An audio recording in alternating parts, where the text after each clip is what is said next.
All right, friends, we're going to go ahead and get started. I think people will start trickling in. I know I got some messages that most people had a lot going on this weekend. I did as well, so I completely understand.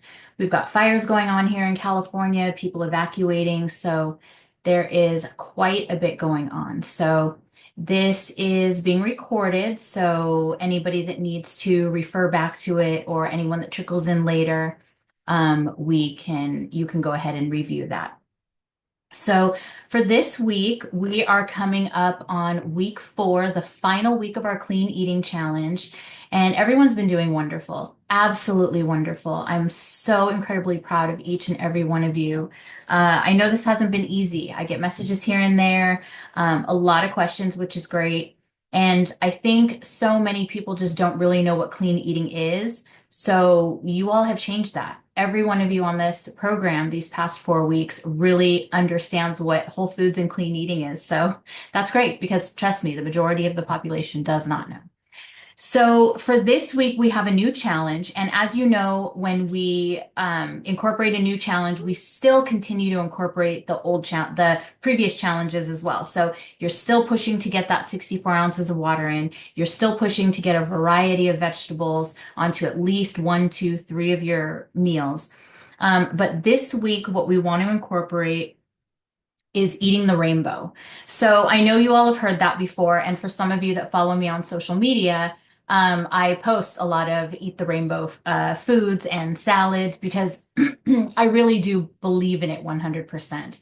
So when people say eat the rainbow, what they mean is to eat a variety of foods with varieties of colors because each and every vegetable, from green ones to red ones to purple ones to white ones, all hold very specific nutrients and vitamins and minerals.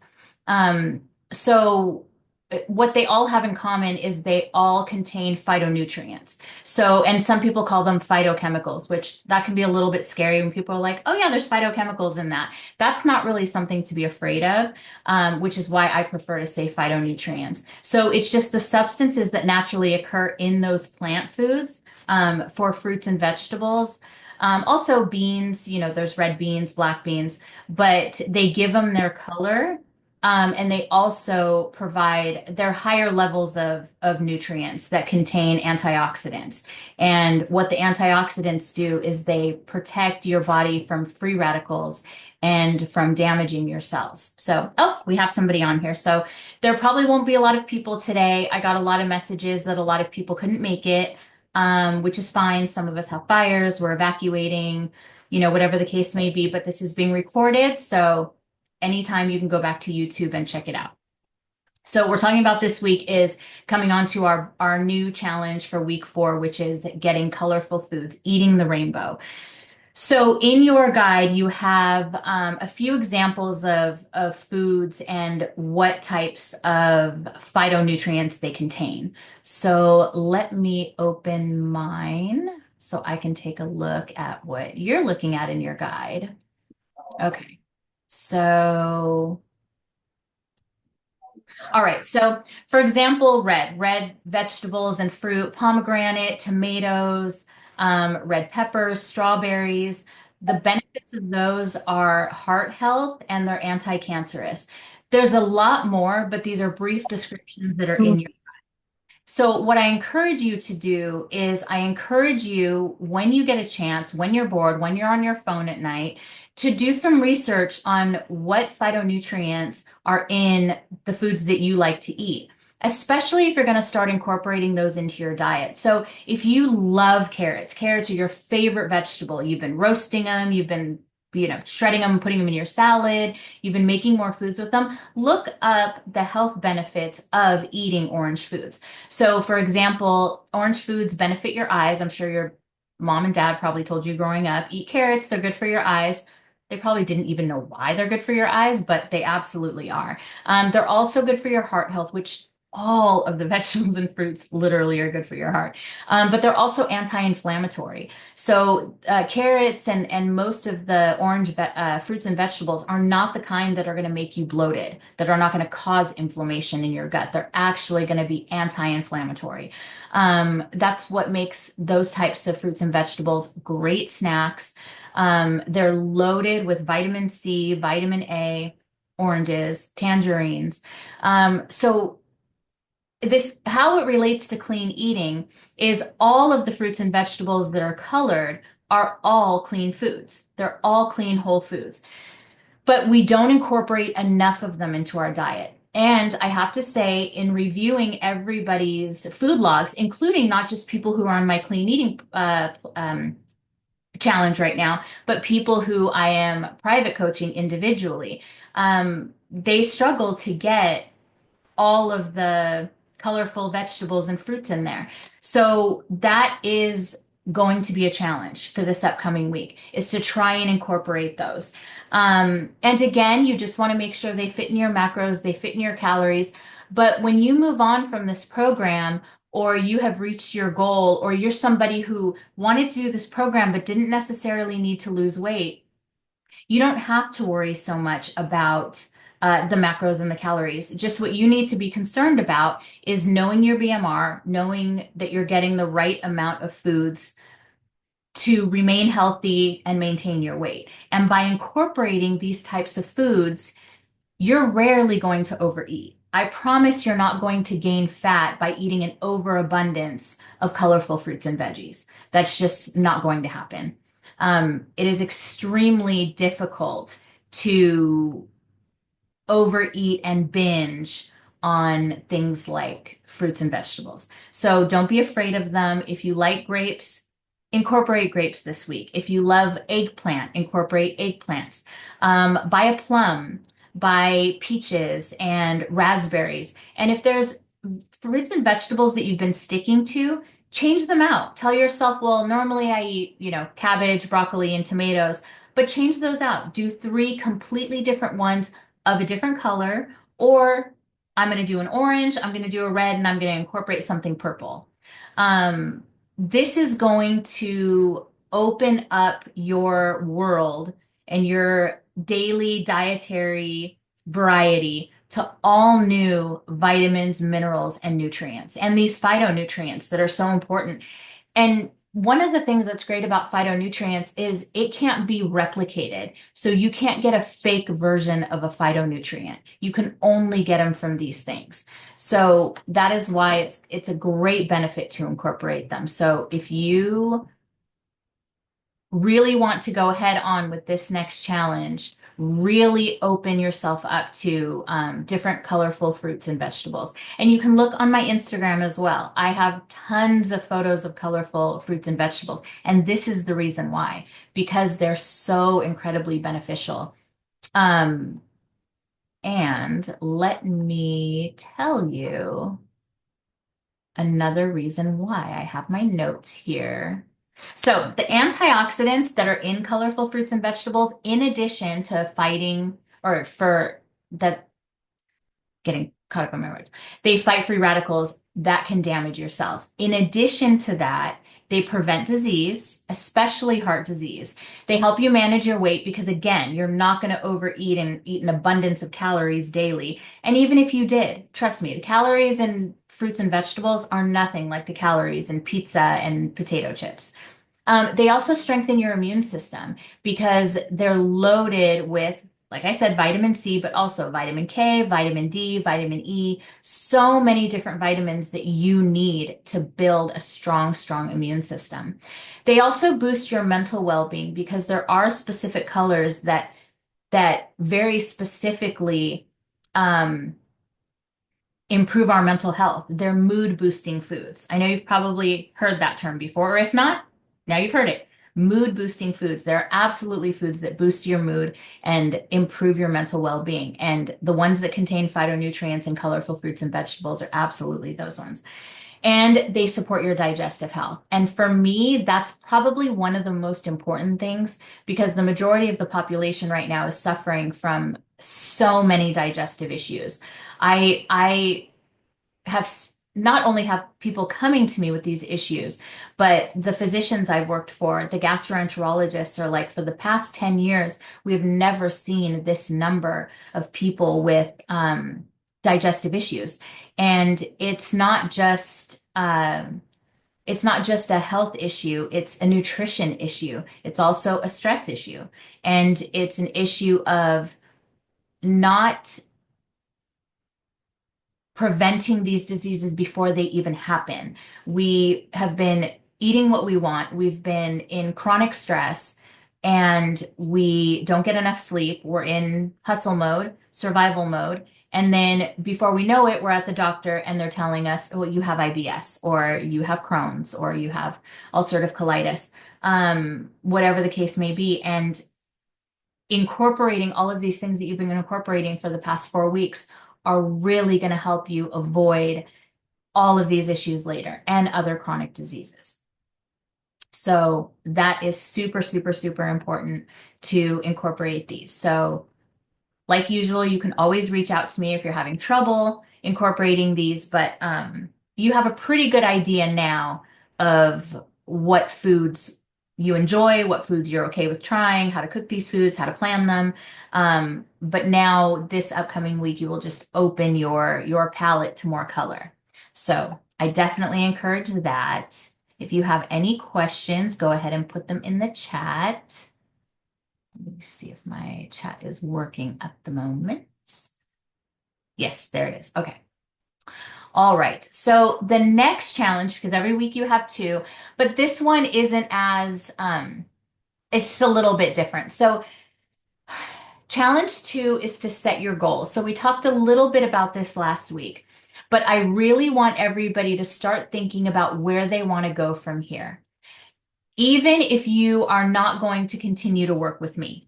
And you may get done with this challenge and say, well, I'm really glad I know what clean eating is now. I'm really going to incorporate and implement some of these habits and behaviors into my daily diet. But maybe you're not going to 100% stick to clean eating, which is fine. But you know what's going to work best for you once we are finished with this challenge.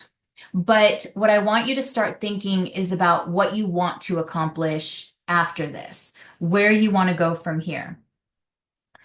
And start thinking about what things you are going to keep doing in your diet, what habits you want to make sure you're accountable for. Like you want to continue to make sure you're drinking your water because I mean, that's going to be the root of everything. Water literally keeps us alive. So that could just be one.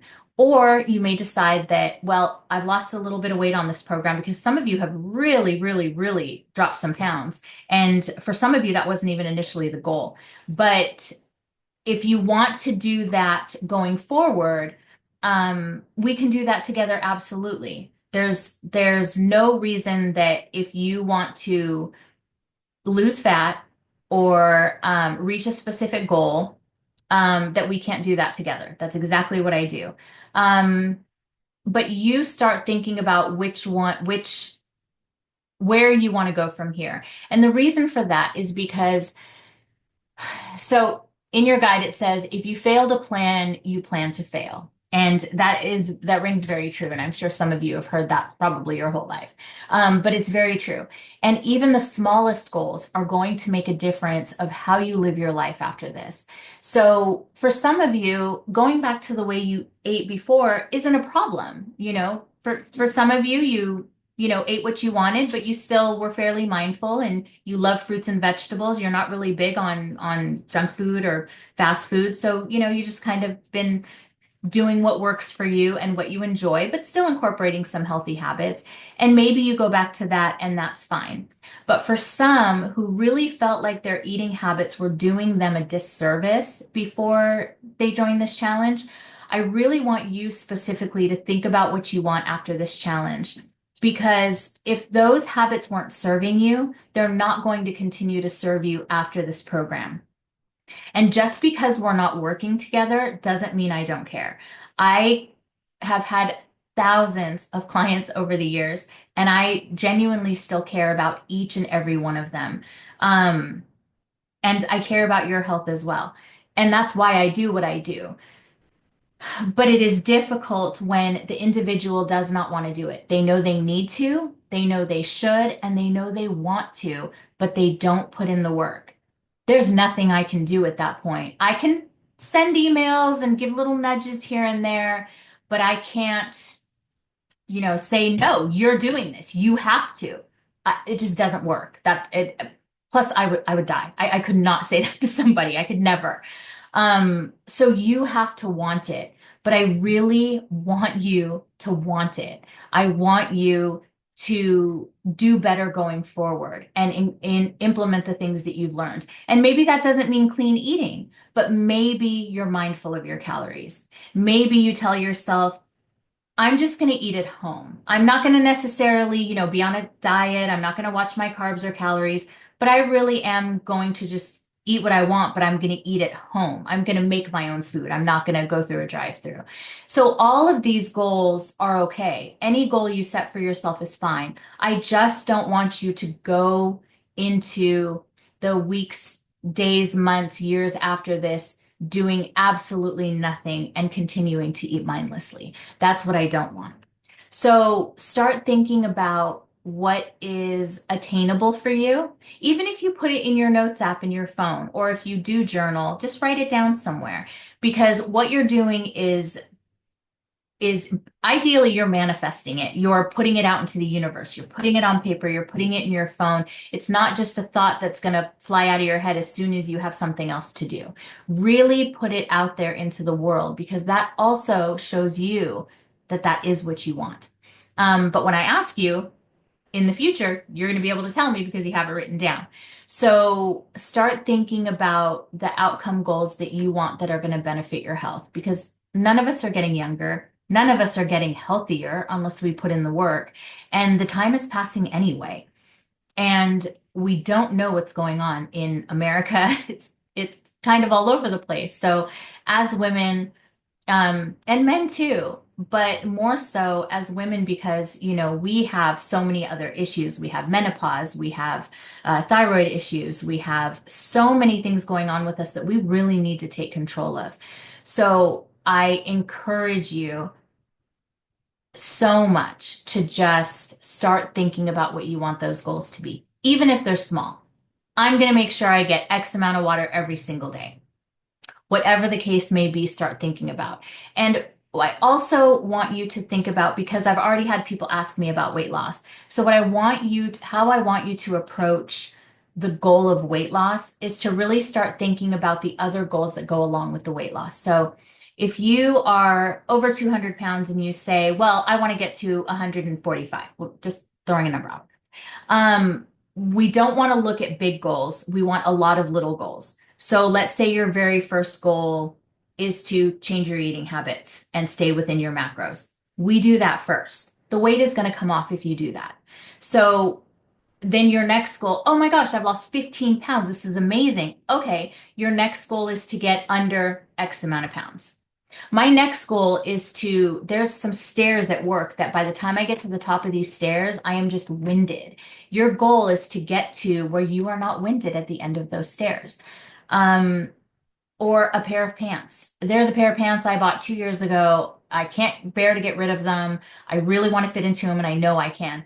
Okay, those are our goal jeans. So we're not necessarily even concerned about the scale or, about anything with a number on it. What we're concerned about is getting into those jeans and being able to button them and feel good. So this is what I want you to start thinking about. And I want the goals to be attainable. Yes, we all want to lose 100 pounds tomorrow. Absolutely. But thinking about the big picture sometimes can get in the way of celebrating the smaller goals. So instead of putting one giant goal, I want to lose 60 pounds. Put down 3 to 5 smaller ones. I want to fit into a pair of jeans. I want to get my 64 ounces of water every day. I want to get my 6,000 steps, 10,000 steps. I just want to go to the gym 2 days a week and make time for that. So again, I really encourage you to start pushing for what those goals are, because I don't want anybody to be, I will personally be heartbroken if anybody says, yeah, I'm done with the challenge. I'm just going to, go eat whatever, because I promise you're not going to feel good about it. So, and just physically you're not going to feel good because for some, the foods you were eating before are just going to make you feel like garbage because they have been this whole time, which is why you joined this program, which is why you joined this challenge. So I encourage all of you, please, please, please, to write down some goals and think about what you want. And if those are goals that I can help you with and you want me to help you with, yes, absolutely, we will discuss that. I am on board. But maybe they're just ones you set for yourself, and that's perfectly okay. But that is definitely something that I want to discuss next week. So we are going to have another call next week, and it's going to be more of a victory call and where we go from here, and the ways that I can help you. So for everybody joining that call, we will hopefully some of you will want to speak. You don't necessarily have to turn on your cameras if you don't feel comfortable, but if you are comfortable, I'd like you to turn on your cameras, turn on your microphone, and go ahead and let the group know how you've been doing, how you're feeling, where you let me know where you want to go from here, and maybe some of your goals going forward, just so we can share as a group. And I wouldn't be surprised if a lot of people's goals are very similar. So we can bounce ideas off of each other and really encourage each other to continue to be healthy going forward. So, you're right. Yeah. So that is for next week. This week, remember, colorful, rainbow. Let's incorporate all of those and start thinking about your goals, and writing them down or putting them in your notes app. Anything you can do to get them out there into the universe is going to be beneficial. So thank you so much for joining in, the person who joined in, and the rest of you. I know we're going to see this on repeat. So if you do have any questions, go ahead and reach out. I'm always here for you anytime, but you're all doing fabulous. This is week 4, home stretch. So let's just keep doing amazing. And remember, I'm here for you every step of the way. Super proud of all of you. All right. Have a wonderful week. I will speak to all of you. You're very welcome. I'll speak to all of you next week. Bye.